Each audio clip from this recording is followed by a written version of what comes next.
नमस्कार। दिन भर की बड़ी खबरों में आप सभी का स्वागत है। मैं हूं आपके साथ अनु सिंह।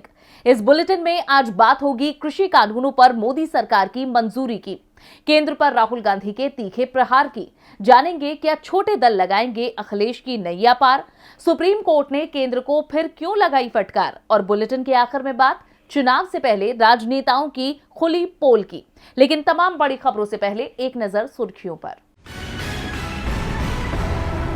यूपी चुनाव से पहले कांग्रेस और बसपा को लगा झटका। रायबरेली के सदर से कांग्रेस विधायक अदिति सिंह के अलावा आजमगढ़ के सगड़ी से बीएसपी विधायक वंदना सिंह भी बीजेपी में हुई शामिल। जम्मू कश्मीर की पूर्व मुख्यमंत्री का सरकार पर तंज। पीपल्स डेमोक्रेटिक पार्टी की अध्यक्ष महबूबा मुफ्ती बोली, हमने गोडसे वाले हिंदुस्तान से नहीं, नेहरू गांधी वाले हिंदुस्तान से हाथ मिलाया है। बीजेपी के दाव को कमजोर करने के लिए अखिलेश ने चला बड़ा दाव। सपा अध्यक्ष ने की किसानों को साधने की कोशिश। कहा, सत्ता में आए तो किसान आंदोलन के शहीदों के परिवार को देंगे 25 लाख रुपए। शेयर बाजार में आज फिर दर्ज हुई गिरावट। सेंसेक्स आज 323.34 अंकों की फिसलन के साथ 58,341 और निफ्टी 88.30 अंकों की गिरावट के साथ 17,415.05 पर हुआ बंद। सुर्खियों के बाद अब बात आज की सबसे बड़ी खबर की। 3 कृषि कानूनों के रद्द होने के ऐलान के बाद भी किसानों को सरकार पर भरोसा नहीं है। वो अपने कदम पीछे खींचने को तैयार नहीं है। अन्नदाताओं की इस हुंकार से मोदी सरकार डर गई है। इसीलिए केंद्र ने आज 3 कृषि कानूनों को रद्द करने की ओर पहला कदम बढ़ा दिया है। कानून वापसी के प्रस्ताव पर कैबिनेट की मोहर लग चुकी है। प्रधानमंत्री नरेंद्र मोदी के कृषि कानून वापसी की घोषणा के बाद आज केंद्रीय कैबिनेट की बैठक बुलाई गई। इस बैठक में तीनों कृषि कानूनों को वापस लेने के प्रस्ताव पर आखिरी मोहर लगा दी गई है। अब संसद के शीतकालीन सत्र में इन कानूनों को वापस लेने की आखिरी प्रक्रिया पूरी होगी। संसदीय प्रक्रिया पूरी होने के बाद ये तीनों कानून पूरी तरह से निष्प्रभावी हो जाएंगे। जिस तरह कानून बनाने के लिए संसद की मंजूरी जरूरी होती है, उसी तरह रद्द करने के लिए भी संसद की मंजूरी जरूरी है। कैबिनेट से मंजूरी मिलने के बाद इस बिल को संसद में पेश किया जाएगा। इस बिल पर बहस होगी और वोटिंग होगी। इसके बाद बिल पास होते ही तीनों कृषि कानून रद्द हो जाएंगे।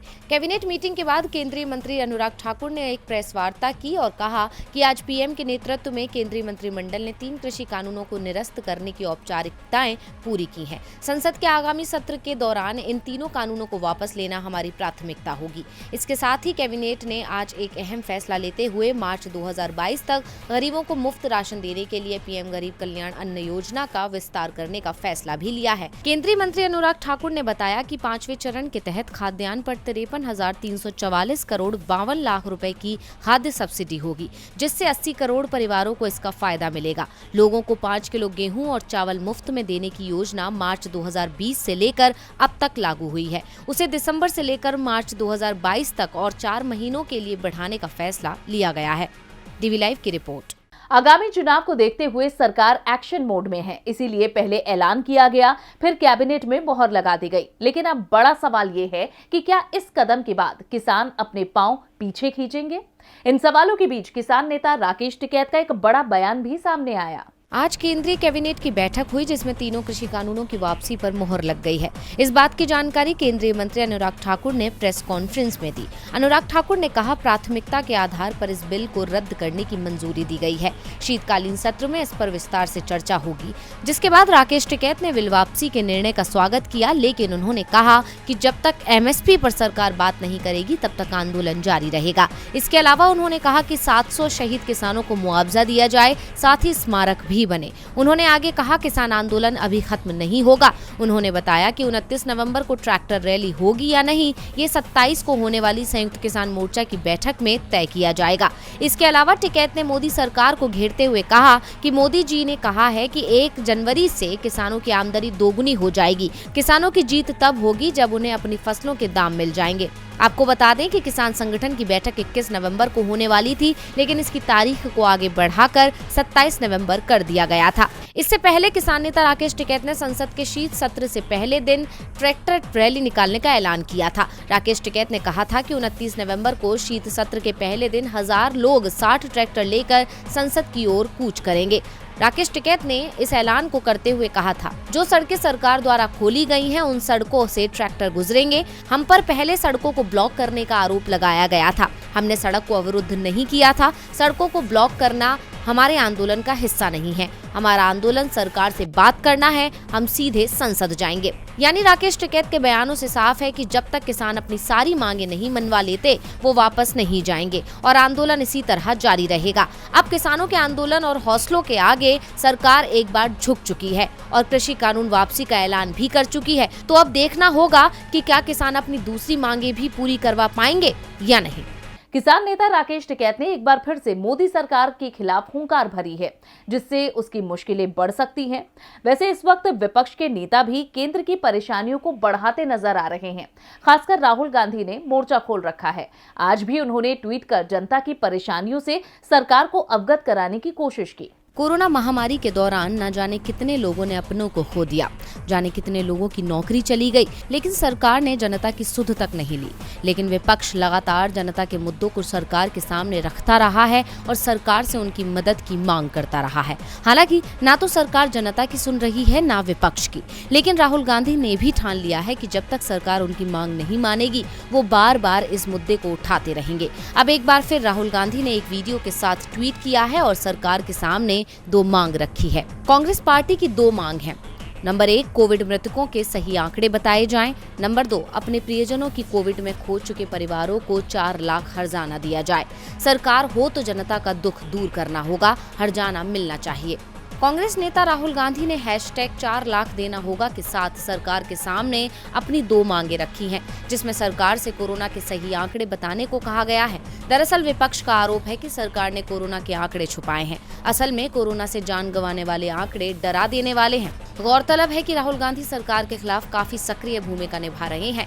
बीते दिन उन्होंने जीएसटी में हुई बढ़ोतरी को लेकर सरकार को घेरा था और आज उन्होंने कोरोना पीड़ितों के लिए आवाज उठाई है। अब देखना होगा कि राहुल गांधी की इन मांगों पर सरकार गौर करती है या हर बार की तरह अनसुना कर देगी। चुनाव से पहले राहुल गांधी की मोर्चाबंदी ने मोदी सरकार के माथे पर शिकन ला दी है। सरकार को समझ नहीं आ रहा कि किस मुद्दे से कैसे बचा जाए। फिलहाल तो उत्तर प्रदेश में विपक्ष की रणनीति भी योगी सरकार को फेल कर रही है। खासकर सपा के गठबंधन की कवायद ने बीजेपी की धड़कनों को तेज कर दिया है। आरएलडी के साथ साथ अब आम आदमी पार्टी भी हाथ मिलाने को तैयार है। लखनऊ के लोहिया ट्रस्ट के दफ्तर में आज संजय सिंह और अखिलेश यादव की मुलाकात हुई। ये मीटिंग करीब 1 घंटे तक चली। ये दोनों नेता आज तीसरी बार मिले थे। सूत्रों के मुताबिक सपा और आप के बीच गठबंधन पर बातचीत चल रही है और ये मुलाकात उसी क्रम में थी।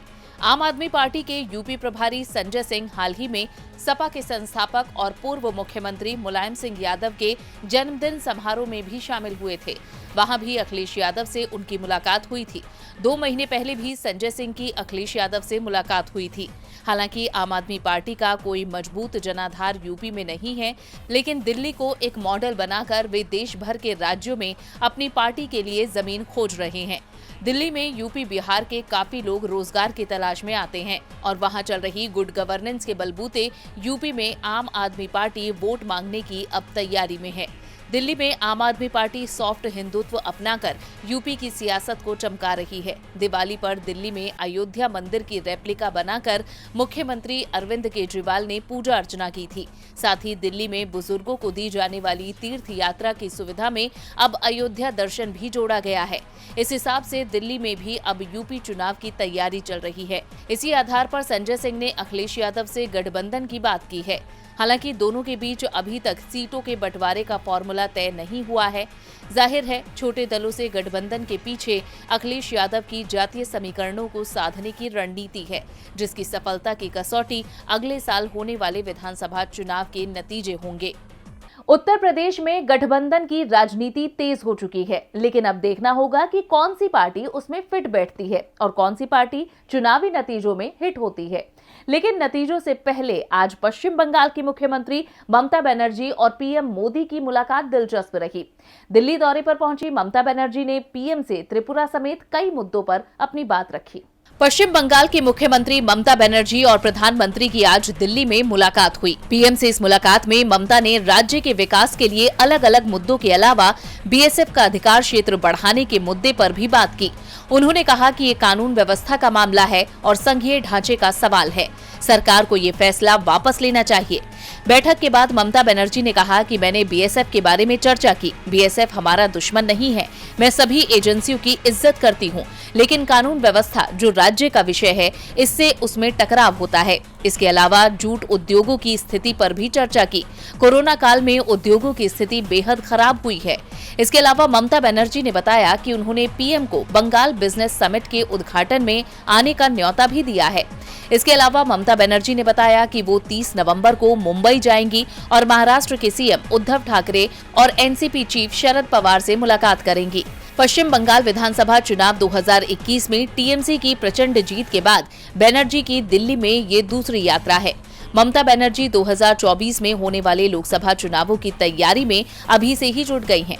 इसके चलते ममता ने दिल्ली आकर कई बड़े नेताओं को पार्टी में शामिल कराया। सबसे पहले जेडीयू के सांसद रह चुके पवन वर्मा ने पार्टी की सदस्यता ली। इसके बाद कांग्रेस नेता और पूर्व क्रिकेटर कीर्ति आजाद पत्नी पूनम आजाद के साथ ममता के सांसद भतीजे अभिषेक बनर्जी के घर पहुंचे। यहां पहले से मौजूद ममता बनर्जी ने उन्हें पार्टी की सदस्यता दिलाई। इसके चंद घंटे बाद ही हरियाणा कांग्रेस के पूर्व अध्यक्ष और सांसद रह चुके अशोक तंवर भी ममता से मिले और टीएमसी में शामिल हो गए। इसके अलावा बीजेपी में सेंधमारी की भी टीएमसी कोशिश कर रही है। आज ही ममता बनर्जी से बीजेपी राज्यसभा सांसद सुब्रमण्यम स्वामी ने भी मुलाकात की। सुब्रमण्यम स्वामी के साथ उनकी बैठक तृणमूल कांग्रेस महासचिव अभिषेक बनर्जी के दिल्ली आवास पर हुई। टीएमसी सुप्रीमो की लगातार नेताओं से मुलाकात पर भाजपा का कहना है कि टीएमसी उन्हें अपनी पार्टी की ओर से प्रधानमंत्री पद का चेहरा घोषित कर दे। पश्चिम बंगाल भाजपा प्रमुख सुकांत मजूमदार का कहना है कि पीएम मोदी से एक मुख्यमंत्री का मिलना सामान्य बात है। हर राज्य का मुख्यमंत्री विकास कार्यों पर चर्चा करने और उस पर बातचीत करने के लिए स्वाभाविक रूप से राजधानी आता है और अलग अलग विभागों के मंत्रियों और यहां तक कि पीएम से भी मुलाकात करता है। इसमें कुछ भी असहज करने वाली बात नहीं है। लेकिन अगर ममता बनर्जी विपक्ष की नेता के रूप में मिलती हैं, तो सबसे पहले उनकी पार्टी की ओर से आधिकारिक रूप से ये घोषित किया जाना चाहिए कि वे पीएम पद का चेहरा है। सियासत में सबसे बड़े विरोधियों के रूप में सीएम ममता बनर्जी और पीएम मोदी को देखा जाता है, लेकिन राजनीति में कई ऐसे मौके आते हैं जब हुंकार भरने की बजाय मुलाकात करने पर मजबूर होना पड़ता है। वैसे इस वक्त सबसे ज्यादा मजबूर राजधानी दिल्ली के लोग हैं, जो दम घोटू हवा में सांस ले रहे हैं। ऐसी स्थिति को देखते हुए सुप्रीम कोर्ट लगातार केंद्र से सवाल पूछ रहा है। सुप्रीम कोर्ट लगभग हर सुनवाई में केंद्र और दिल्ली सरकार को प्रदूषण रोकने के लिए अप्रभावी रहने पर फटकार लगाता है। पिछली सुनवाई में सॉलिसिटर जनरल तुषार मेहता ने उम्मीद जताई थी कि तेज हवा चलने से दिल्ली में प्रदूषण कम होगा। आज की सुनवाई में सीजीआई ने केंद्र से पूछा, आप बताइए क्या किया गया। आपने कहा था कि 21 नवंबर से हालात ठीक होंगे। तेज हवा की वजह से हम बच गए हैं, लेकिन मौसम विभाग की खबर थी कि आज शाम से हालात फिर गंभीर हो सकते हैं। इस पर सॉलिसिटर जनरल तुषार मेहता ने कहा कि प्रदूषण कम हुआ है, पर सीजीआई ने कहा कि प्रदूषण तेज हवा की वजह से कम हुआ है, आपके कदमों की वजह से नहीं।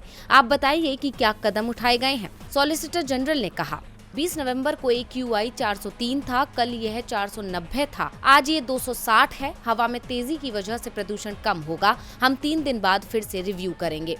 जस्टिस चंद्रचूड़ ने कहा, समस्या का समाधान वैज्ञानिक विधि से होना चाहिए, इसको लेकर स्टडी करनी चाहिए। हम नहीं जानते कि ये कितना काम करेंगे। सरकार को आंकड़ा मॉडलों के साथ वैज्ञानिक आधार पर जोड़ने की जरूरत है। हवा की रफ्तार भगवान का एक काम है, जिसके आधार पर आपको एक श्रेणीबद्ध प्रतिक्रिया देनी होगी। सब कुछ वैज्ञानिक आधार पर करने की जरूरत है। सीजीआई ने केंद्र से कहा, अब निर्माण मजदूर हमारे पास आए हैं कि हमें काम करने की इजाजत दीजिए। कल किसान आ जाएंगे कि हमें पराली जलाने की इजाजत दीजिए।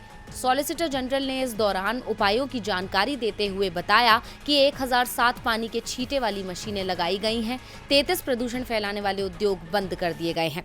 आखिर में कोर्ट ने कहा कि आप इन गतिविधियों को पहले से भी रोक सकते हैं ताकि गंभीर स्थिति ना बने। आप समय रहते कार्यवाही क्यों नहीं करते हैं? दिल्ली हर बार ये मुसीबत क्यों झेले? आखिर में कोर्ट ने कहा कि हम इस मामले को बंद करने नहीं जा रहे हैं। सोमवार को फिर सुनवाई करेंगे। देखना होगा कि इसके बाद केंद्र कोई कारगर कदम उठाता है या अपने आप हवा साफ होने का इंतजार करता है।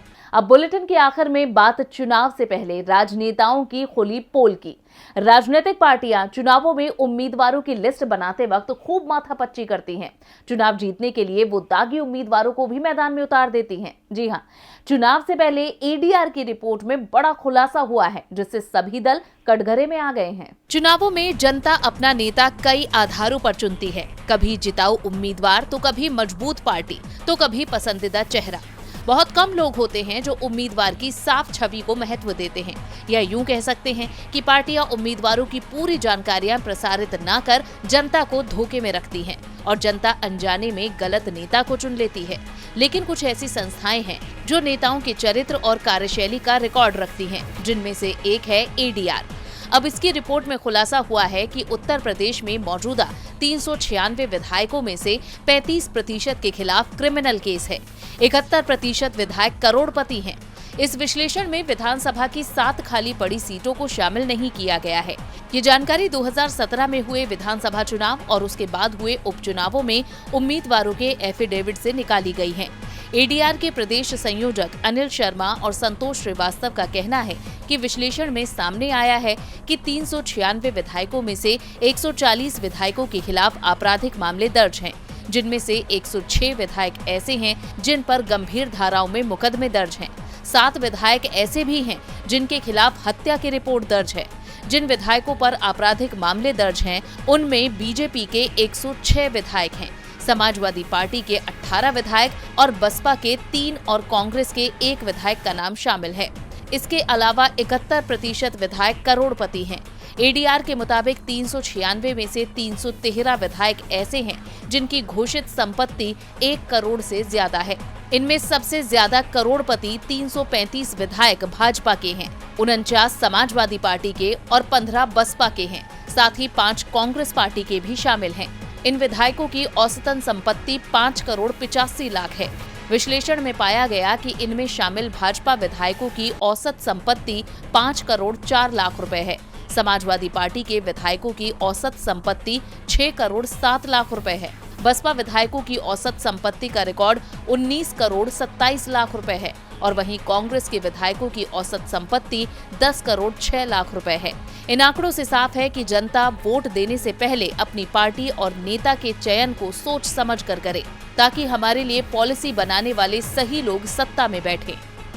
दिन भर की बड़ी खबरों में आज के लिए बस इतना ही। आप देखते रहिए डीबी लाइव। नमस्कार।